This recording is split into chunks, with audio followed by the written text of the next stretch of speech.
Hello everybody and welcome to Sin City Living. My name is Jason. I'm bringing you today's video. Just had a few things I wanted to go over real fast. First, our usual shout out of appreciation to all of our patrons out there. We appreciate all those tips and support, and hope you guys are enjoying the videos that we put out for you guys exclusively every single week, including the How to Deal Craps instructional set that is ongoing. And if you're curious about it, go ahead and check the description of the video down below. And also, I wanted to go over, we've had a couple of questions about the this little neon light thing that we've been putting on some of our other videos. So if anybody's interested in one of these, just shoot us an email at sincityliving.lv@gmail.com. And so I did another test of our live stream, another attempt to do the live stream. So I now know that I have the right equipment, the right camera, the right programming, able to get all of that done. Unfortunately, what I did discover is that my computer was not strong enough, was not powerful enough to be able to encode and upload it as an actual live stream. So I'm going to continue tweaking with that, although it may turn out that I'm just going to have to wait until I can afford to buy a newer, more powerful computer for that. So that will be on the list. So it does look like live streaming may not be as upcoming as I was hoping. It's going to take us a little bit of time to generate that up. And otherwise, please make sure you email us with any questions, strategies, anything you would like us to video. We love shooting these videos for you guys. If not, I'm going to go straight into today's video.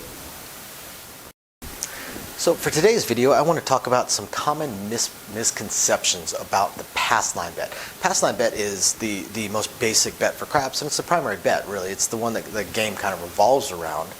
And there's a lot of, I've noticed there's a lot of preconceived notions people have about the pass line bet that are wrong.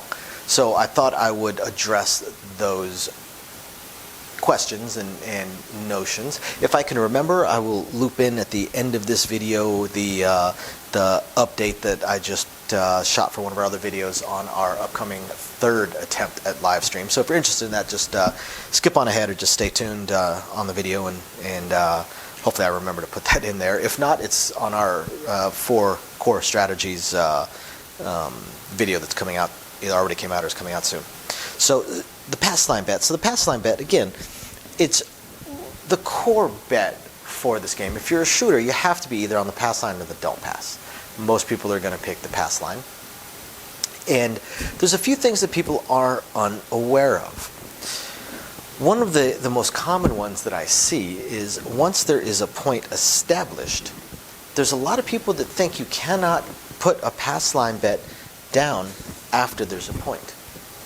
You absolutely can put a pass line bet down after there's a point. Now, depending on the odds, unless you're at a 10 times or 20 times odds place, it doesn't favor you to do that. You're actually better off placing the point, which you would do just by putting it directly on the line. Placing the point on the line is what it's called. But if you're going to do max odds and you're at a 10 or 20 times place, it does favor you to do the pass line bet with odds, as long as it's max odds.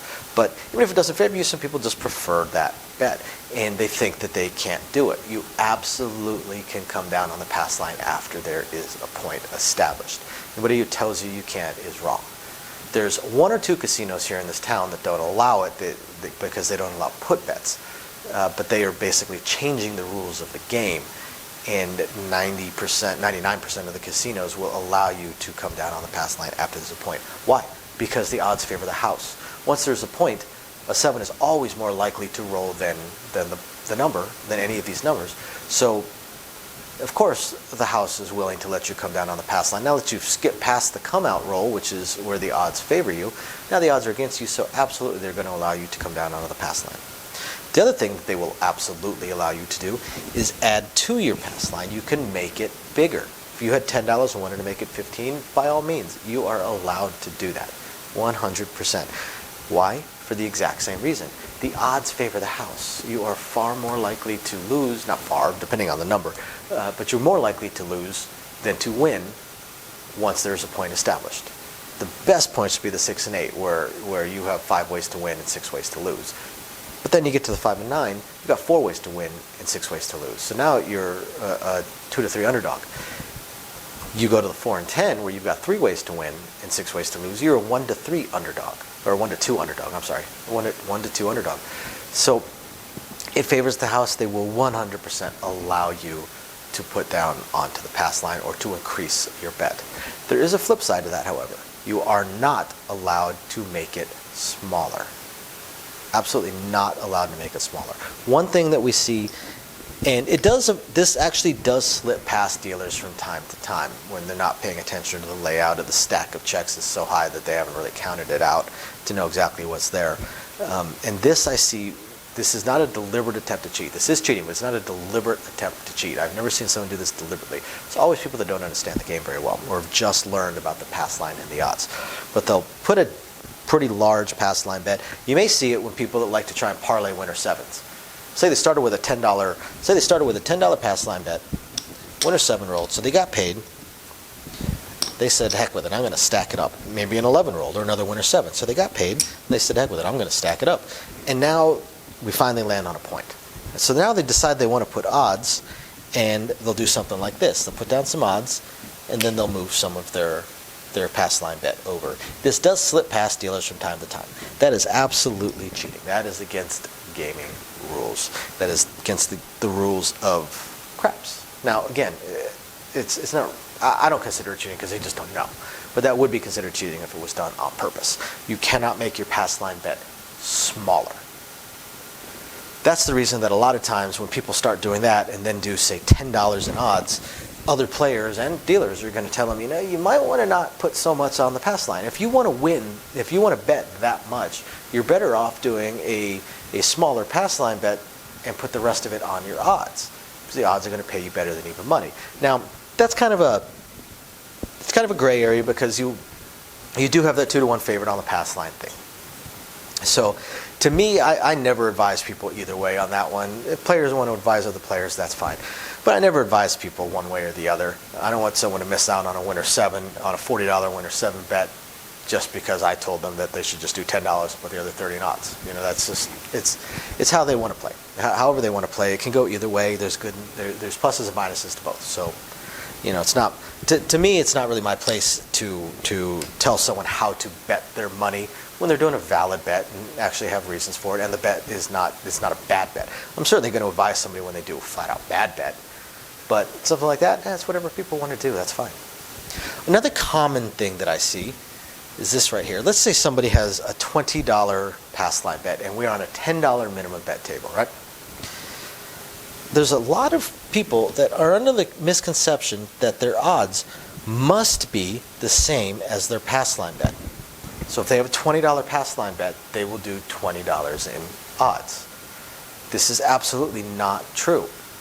Your odds do not have to be the same as your pass line bet, and your minimum odds definitely don't have to be the same as your pass line bet. They just have to be at least the table's minimum bet. So if you're in a $10 minimum bet table and you have a $20 pass line bet, but you want to do 10 in odds, you're allowed to do that. You can absolutely do smaller odds than your pass line bet.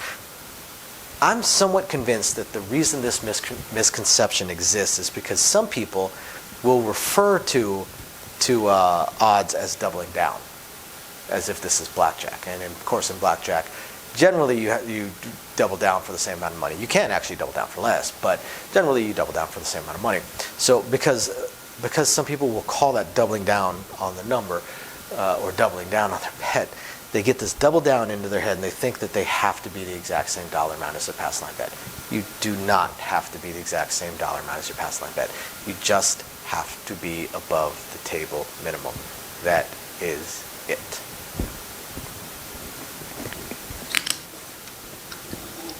So those are some of the common misconceptions about pass line bets. Those misconceptions also apply to come bets, by the way. Every single rule that applies to a pass line bet applies to a come bet, without exception. And in fact, real quick, here's one that I have seen with come bets that was kind of interesting, led to an interesting argument. And this was one of those cases where the dealer was correct and the box was not. A friend of mine that worked at a local way off-strip casino ran into this. So a lot of people, not a lot, but some people that have come bets, once, say a winner six rolls, so the point comes off. So now you're in the come out roll, and odds are automatically off. They are defaulted to off, right? So some players will say, I want my odds working, because if the flat bet is working, then why not have the odds working? So some people will do that. But what we ran into one time, not me, but what my friend ran into one time was a player that wanted to turn theirs off while there was a point established. You can turn your odds off. Absolutely, you can turn your odds off, because you could take your odds back at any time, just like on the pass line bet. You can't make your pass line smaller, but your odds you can pick up at any time. So he wanted to turn his bets off, but here's the kicker. We turn people's odds off on come bets, not going to say all the time, but regularly enough. But your flat bet can never, ever, ever, ever, ever be turned off, because your pass line bet can never, when there's a point, and that's all a come bet is, it's a flat bet that has a point. When there's a point, your pass line bet can't be taken up. You can't take it back. We already discussed that. So you can never turn a flat bet off when it's already traveled to a number. That is always working until a decision is made, win or lose. And that was a pretty big argument. For some unknown reason, the box allowed them to turn it off. Box had no idea the rules of the game, apparently. So yeah, there you go. I hope you guys find this stuff interesting, illuminating, enlightening, helpful, or at least just plain interesting. We thank every single one of you guys for watching. We appreciate every one of you guys. We will catch you next time. Bye now. So, as I promised, I wanted to go over very briefly our upcoming attempts at a third test live stream. So what's happened so far? The first test live stream just flat didn't work. The problem that I had was was an equipment problem. I had an equipment problem in that the equipment that I was using to translate the camera into streamable video to the computer required a better USB port than the computer I was using at the time. So that one just flat failed because it would not translate into the computer. The computer would not pick it up, would not read it, so I wasn't able to live stream it. So then, as I was looking through, because I'm a little bit of a tech head, as I was looking through all of my other stuff, because I do have 4 laptops here and 3 computers, I did find one that actually did have the newer style USB port. Unfortunately, it was actually my oldest laptop, but I figured, what the heck, let me give it a shot. What's the worst that can happen? And this time around, when I fired everything up, the video was actually translating onto the computer, so things were looking better. But then when I attempted to live stream, the computer was not powerful enough to be able to translate it and then upload it sufficiently. So it basically just uploaded a blank screen for the live stream. So what I am going to have to do is, and I'm already looking into all of my options, I'm going to upgrade my computer so I can add, what, a 7th, 8th computer to my household. And I'm going to go much, much higher, and I'm going to get a computer that is far more than I need for this, far, far, far more powerful than I need for this. That way, any future upgrades that I may do, the computer will be able to handle it. So unfortunately, this computer is going to cost me about 25% more, about 25% of what I've already laid out in all the equipment for this channel. So it wasn't something I could just instantly buy. I'm probably looking at Black Friday or Cyber Monday. So hopefully I have it within the next couple of weeks, and then I'll do another test live stream and see if I can go from there. So I will definitely do at least one weekly live stream on our Patreon because they're the ones that are really helping us get this computer.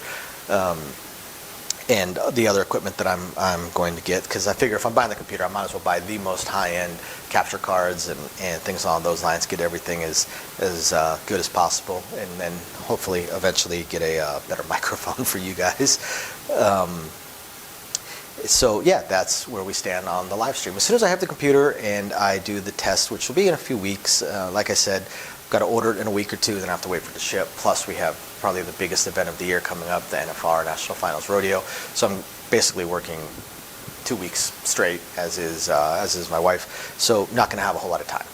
But once we get all that under control, then we'll figure out. There's been some schedule changes to myself, some schedule changes to my wife, and some upcoming schedule changes to my wife as well. So hopefully we can get all the scheduling figured out so I know when I'll be able to live stream as well. My initial plan of Thursdays at 6 o'clock is already out the window. I'm at work at that point now. So we will get it all figured out, and we will let you guys know, I promise.